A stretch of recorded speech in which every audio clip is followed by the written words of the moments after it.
Welcome to the deep dive. If you've ever wondered how pilots manage, just the sheer complexity of a modern aircraft traveling at hundreds of miles per hour, the answer isn't just skill.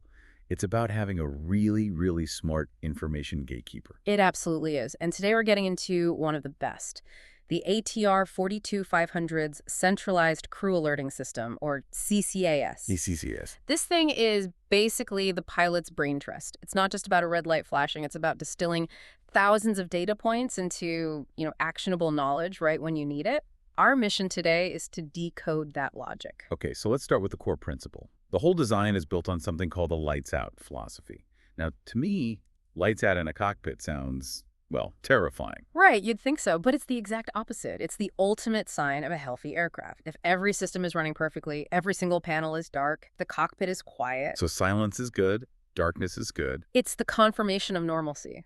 A fault, any fault, is instantly obvious because it breaks that silence, it breaks the darkness.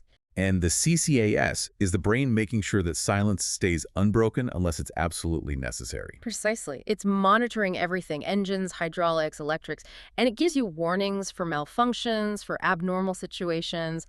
And critically, if you start deviating from the safe flight envelope, it uses both lights and very specific sounds.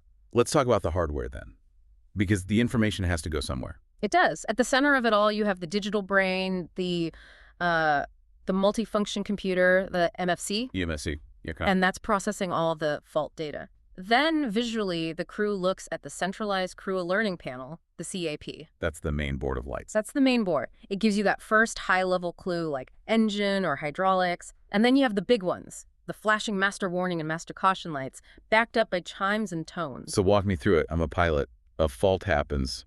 What's that three-step process? It's designed like a funnel to narrow your focus. Yeah. Step 1, the MFC detects something's wrong. Instantly, you get a generic alert flashing lights and a sound.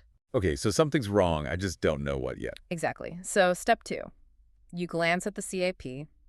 It'll have an amber or red light that tells you what system is affected. Let's say it says bleed CD. Bleed air. Got it. Then step 3, you look at the overhead panel for the bleed air system, and there you'll find a specific illuminated push button. That's your problem. You press it, you take action, it guides you right to the source. That layering is brilliant. It prevents you from getting overwhelmed. But I read that for some of the really, really bad stuff, the system just skips all that. It does, and that's a crucial design choice. For life-critical emergencies, the alert is purely local. It bypasses the central computer entirely. Why would it do that? Speed. Think about an engine fire. You don't have 2 seconds for a computer to process it. The fire handle itself illuminates bright red. That's the only alert you need, and the action is muscle memory. Pull the handle. So for things like fire or extreme cabin pressure, the system decides immediate action is more important than central processing. Exactly. It's about getting the pilot's hands on the solution instantly. That makes perfect sense. Okay, let's get into the genius of it all, the prioritization, because not all failures are created equal. Not at all. And the CCAS organizes everything into 4 distinct levels. Each one has its own color, its own sound, its own level of urgency. This is what lets the crew manage complexity under pressure. It tells you whether you need to think or you just need to act. Spot on. So let's start at the bottom, level 0. Level 0 isn't even really a fault, it's just status information, a temporary condition. Think external power is available. It'll show up as a blue, green, or white light. The main CCAS isn't even triggered. It's just the plane talking to you. Okay, so what's level 1? Level 1 is a step up. It's a degradation. You've lost redundancy in a system. It's important you need to know about it, but it's not an immediate threat. And how does that show up? Just a local alert. A single push button on a panel will light up. But again, no master caution, no chimes. The central system stays quiet. It's information to be noted for later. All right, now we get to the action alerts. Level 2, caution. This is where the CCAS properly wakes up.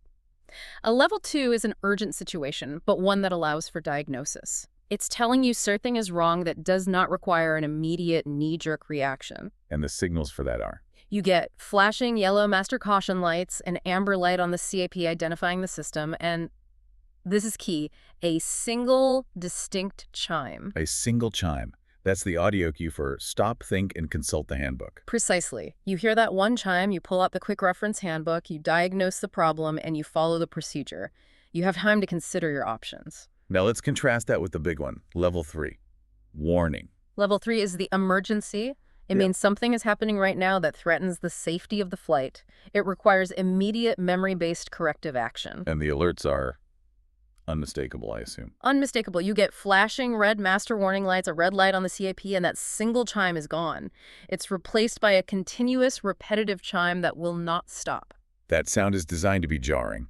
It is. It's designed to cut through any conversation, any complacency, and force your attention onto that single problem right now. So that noise starts, and the immediate goal is to make it stop so you can think. How do they do that? The master warning and master caution buttons are right in front of both pilots. Pressing either one will immediately silence the oral alert and stop the lights from flashing. But the light stays on, right? Oh, yeah. The light stays lit, a steady red or yellow, as a constant reminder that the fault still exists. It just kills the high-volume distractions so you can focus on the procedure. Okay, let's talk about managing the system itself. The CIP panel has 3 really important buttons: clear, recall, and takeoff inhibit. Let's start with clear. Why is that so important? The clear button is essentially a reset for a specific alert. Once you've handled an issue, you press clear. It turns off the amber light on the CIP and it tells the MFC, okay, we've seen this, we're on it. And what's the danger if you Yeah. just forget to clear it? This is the critical part. If you don't clear it, the MFC assumes that first fault is still the primary issue for that system. So if a second failure happens in that same system, say a second bleed valve fails, It won't tell you. it will remain completely silent. You get no new alert. Wow. So clearing a light isn't just about housekeeping. It's about rearming the system to catch the next failure. Absolutely. It's a massive safety function. Okay, what about recall? Recall is your audit button. You press it, and it brings back every single fault that you've previously cleared. It's standard procedure during the descent and approach. Before you land, you want a quick summary of the aircraft's health. Makes sense. Now, takeoff inhibit. This sounds like pure workload management. That's exactly what it is. Takeoff is a critical high workload phase. The last thing you need is a single chime for a minor issue distracting you during the takeoff roll. So you press inhibit. And that suppresses most of the level 2 cautions, but surely not all of them. No, not all of them. The system is smart. It will still alert you to anything that could immediately compromise the takeoff. So things like the parking brake being on, a major flap asymmetry, or problems with the engine controls. Those warnings will always get through. It's filtering out the noise but leaving the critical safety nets in place. Are any level 3 emergencies inhibited? Very, very few. But yes, 2 are. A smoke warning and an engine oil issue. But the inhibit cancels itself the second the landing gear unlocks for retraction or if the crew manually hits recall. Okay, one last control. The emergency audio cancel switch. For when an alarm just won't quit. Right. Sometimes you get a nuisance alarm. That switch will silence whatever is currently sounding. But there's a big trade-off. For a level 3 warning, once you cancel it, that system will not give you another warning for that same condition until the whole MFC is reset. And a reset means what? Cycling aircraft power. That's one way. Or pressing recall, or running the takeoff config test. There are exceptions, though. Things like an overspeed warning will reset themselves automatically once you slow down, and GPWS, the ground proximity warnings, you can't silence those with this switch. Ever. Let's put this into practice with a couple of key examples. First, that pre-flight safety check. The takeoff configuration test. Right. Before every takeoff, this test simulates the power levers being pushed forward, and it checks for 3 critical things. Are the flaps in the takeoff position, is the pitch trim in the green, and is the power management knob set to take off? And if any of those are wrong, You get the full catastrophe, master warning lights flashing red, the continuous chime blaring, and a big configuration warning on the CAP. It will not let you take off configured improperly. it's the final gatekeeper. It is. Although, interestingly, the parking brake isn't actually part of that specific test. That's a separate check. Now for the scary one, Yeah. what happens if the brain itself starts to fail? Let's say 2 key parts of the MSC computer go down. That's a serious redundancy failure. You'll get a master caution, and the MFC light comes on the CAP to tell you the computer is sick. The biggest consequence is that you lose all level 2 alerts. The single chimes, the amber cautions, they're all gone. So your ability to diagnose smaller problems is gone. What about the level 3 emergencies? The most critical ones, like engine fire, still work, but they are degraded. They'll show up on the CAP, but you won't get the flashing red master warning lights or the continuous chime. The crew has to be much more vigilant scanning the panels because the system has lost its ability to shout at them. Let's finish on maybe the most nuanced safety feature. The stall warning. This is where the plane's environment completely changes the rules. This is my favorite part. The stall warning is triggered by angle of attack probes. The CCAS gives you an oral alert, and the MFC kicks on the stick shaker. A physical shaking of the control. A very violent shaking. You can't miss it. Now, you mentioned how the rules change. Right. The AOA threshold for a stall is different in icing conditions. It's an incredible piece of engineering. In normal clear air, the stall warning might activate at, say, 12 degrees angle of attack. Okay, 12 degrees. You fly into icing conditions, you turn on the anti-ice systems, the plane knows the wing's performance is now compromised, so that warning threshold, it drops. It drops dramatically.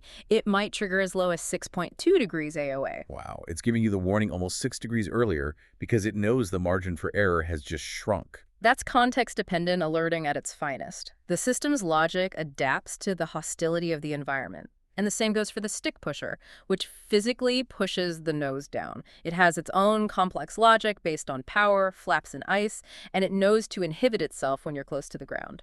This whole deep dive, it just shows that the CCS isn't just an alarm clock. It's a prioritization engine. It's designed to manage information, to suppress alerts during takeoff, to scream at you for a fire, but only gently nudge you about losing one of two systems. Exactly. And when you think about it, the safety of that entire aircraft rests on an engineer somewhere getting those details right. That difference between a 12-degree AOA warning and a 6.2-degree one. And, it raises a question for you, the listener. How many other critical systems in our lives, automated cars, medical monitors, have these same kinds of nuanced, context-dependent levels that we never even think about? We just trust that the system knows when to interrupt us and when to stay quiet. A system that manages safety by managing silence just as much as it manages sound. Thanks for joining us for the deep dive.